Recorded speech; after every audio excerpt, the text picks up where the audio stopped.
Nimalizie kwa kuangalia vitu vichache tu ambavyo tunafikiria kuendelea kuvifanya, kama vitu vitatu tu. Moja ni kuendelea kuimarisha huduma za maabara kwa kununua mitambo mikubwa ya kisasa na vifaa saidizi vidogo vidogo pamoja na vitendanishi. Vitendanishi ni zile consumables au laboratory agents kwa ajili ya uchunguzi wa kimaabara. Na pili, kuendelea kuimarisha miundombinu ikiwemo ujenzi wa ofisi na maabara kwenye baadhi ya maeneo ili kuwezesha utekelezaji wa majukumu ikiwemo uchunguzi wa kimaabara na usimamizi na udhibiti wa kemikali. Sasa hivi tuna mipango kwa ajili ya kanda ya Ziwa kwa maana ya Ziwa Victoria, kanda ya Nyanda za Juu Kusini kule Mbeya pamoja na kanda ya Kusini Mtwara. Lengo lilikuwa lile kusogeza huduma karibu na wananchi zinazotolewa na mamlaka. Na tatu na mwisho na ambalo tunafikiri ni muhimu sana ni kuendelea na kuimarisha matumizi ya teknolojia ya habari na mawasiliano katika utekelezaji wa majukumu ya mamlaka kwa lengo la kuongeza ufanisi, kuleta tija katika utoaji wa huduma kwa wananchi na wadau mbalimbali. Ndugu wanahabari, nihitimishe kwa kusema kuwa utekelezaji wa majukumu haya kama nilivyoyaelezea upande wa mamlaka hii ya maabara mkemia mkuu wa serikali, tunaona pia unachangia kwenye kufungua fursa mbalimbali za kiuchumi kwa vijana kujiajiri katika sekta tofauti zinazohusisha sayansi na hasa sayansi sekta hii ya kemikali pamoja na mazingira ikiwemo usimamizi thabiti wa kemikali. Baada ya hayo machache, niwashukuru sana kwa kunisikiliza. Asanteni sana. Asante sana mkemia mkuu wa serikali Dr. Mafumiko kwa taarifa nzuri. Na sasa tungependa kuwakaribisha wanahabari kwa ajili ya maswali. Tafadhali maswali yawe mafupi.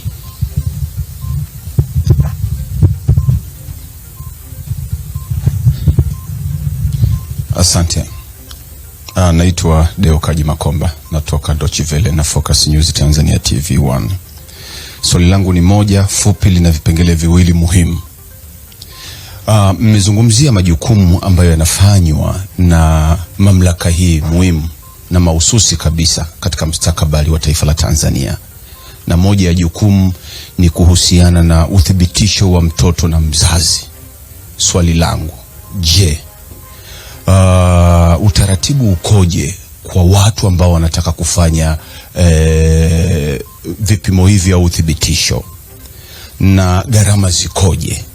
Na tangu kuanza kwa huduma hii ni takriban zaidi ya miaka 10 imepita mmekuwa mkifanya huduma hii, pengine mpaka hivi sasa watu waliokuja kuthibitisha kuhusiana na ukweli kuhusu mtoto na mzazi ni wangapi mpaka hivi sasa? Kwa maana tangu mmeanza hatujawahi kusikia hii takwimu ikoje. Asante.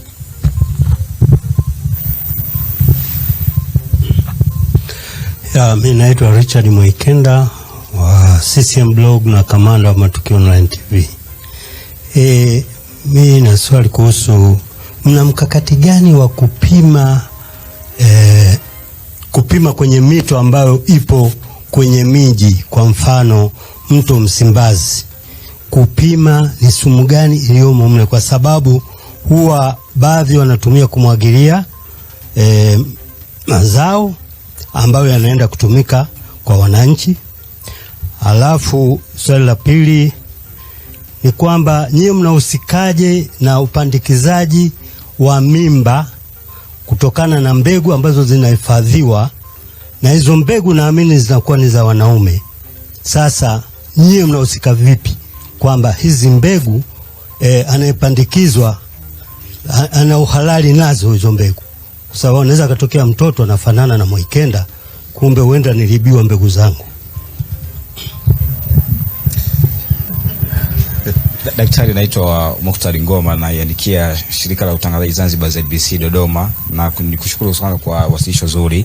Swali langu la kwanza mimi ni kufelisi kaka Deo Kaji, lakini la pili lipo kwenye moja ya majukumu yenu ya kuthibitisha ubora wa dawa na bidhaa zinazozalishwa. Tunatamani kusikia Tanzania ina uwezo wa kuzalisha dawa zake zenyewe kwa asilimia ngapi? Swali la kwanza. Lakini la pili, mchango wa wale ambao wanauza dawa za asili na zinavyoweza kutumika kwa watu wetu wa kawaida, kwa kiasi gani zina usalama kwa matumizi ya binadamu? Asante.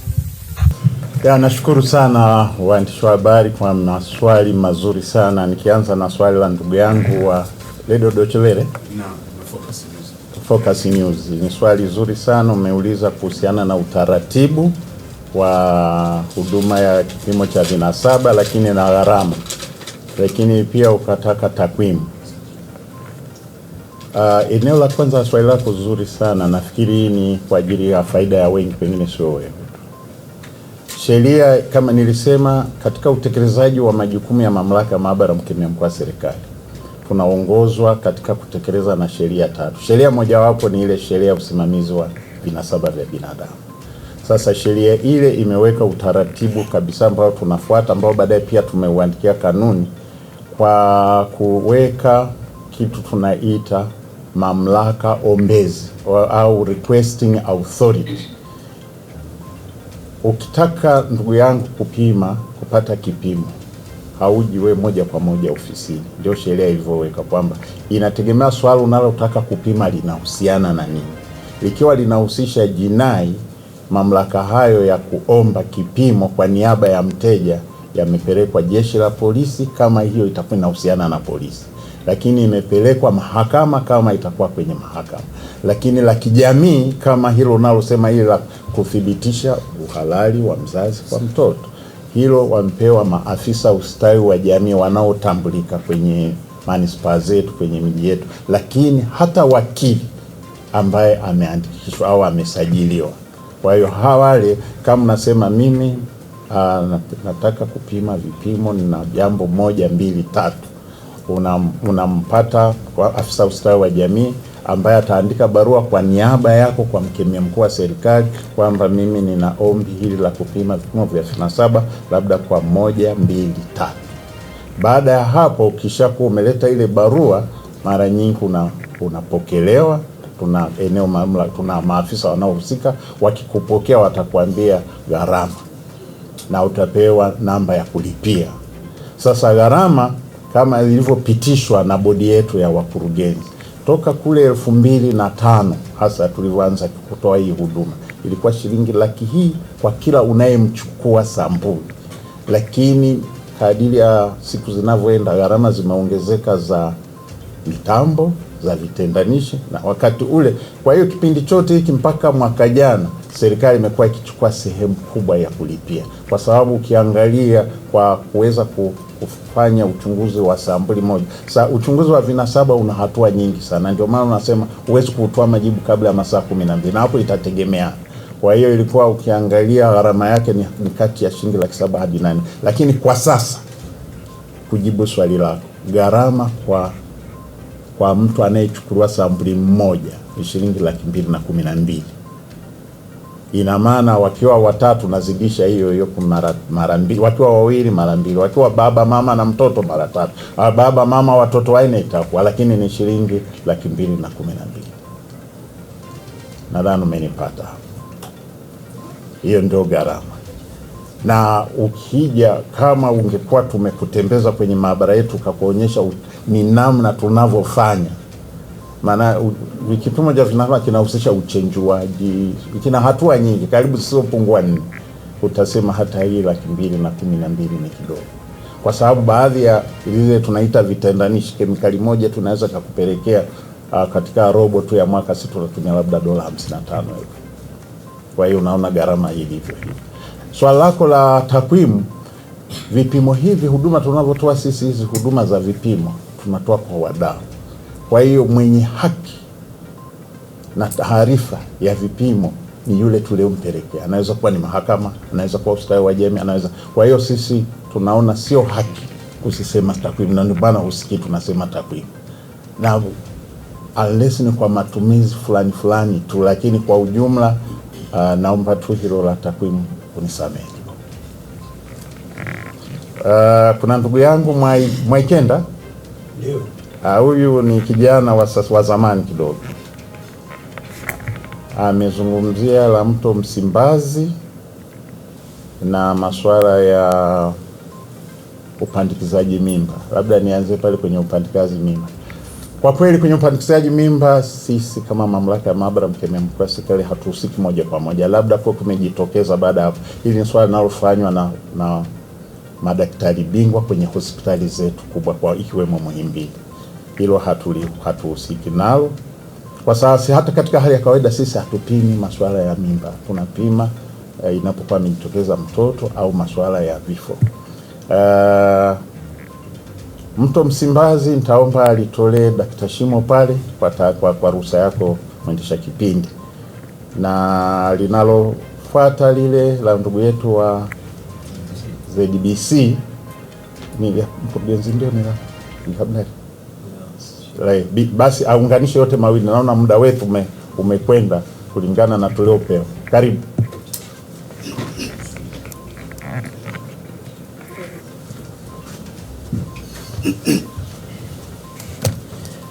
Asante sana mkemia mkuu wa serikali. Kwa niaba ya mkemia mkuu wa serikali naomba nijibu swali la ndugu yetu Richard kuhusiana na uchafuzi wa mazingira katika mto Msimbazi. Serikali kwa kushirikiana na mkemia mkuu wa serikali pamoja na baraza la mazingira yani NEMC mara kwa mara huwa zinafanya uchunguzi ili kuweza kubainisha kama kuna eneo lolote la uchafuzi wa mazingira na kupima na kuweza kuishauri serikali kwa lengo la kuokoa wananchi na mazingira yake kwa ujumla. Kwa hiyo kwa upande huo serikali inaendelea kuchukua hatua na kuhakikisha kwamba mazingira yanalindwa, na ikiwa kama kuna mtu amesababisha uchafuzi huo, hatua stahiki au sheria kuchukuliwa kwa kutozwa faini ili kuhakikisha kwamba anaweza kulinda hayo maisha na mazingira kwa ujumla wake. Kwa upande wa ndugu yetu Ngowi kutoka Zanzibar, yeye swali lake kuhusiana na dawa asili, mkemia mkuu wa serikali au serikali kupitia Wizara ya Afya imeweka utaratibu kwamba dawa zote ambazo zinatumika, yani dawa za asili ambazo zinatumika nchini, zinahakikishiwa kwamba ubora na usalama wake unapimwa. Na mkemia mkuu wa serikali kwa upande wake yeye anajikita zaidi katika kupima ubora na usalama wa zile dawa, lakini wenzetu wa NIMR wanahakikisha kwamba dawa zile zina ufanisi. Baada ya hapo, Baraza la Tiba Asili na Tiba Mbadala linazisajili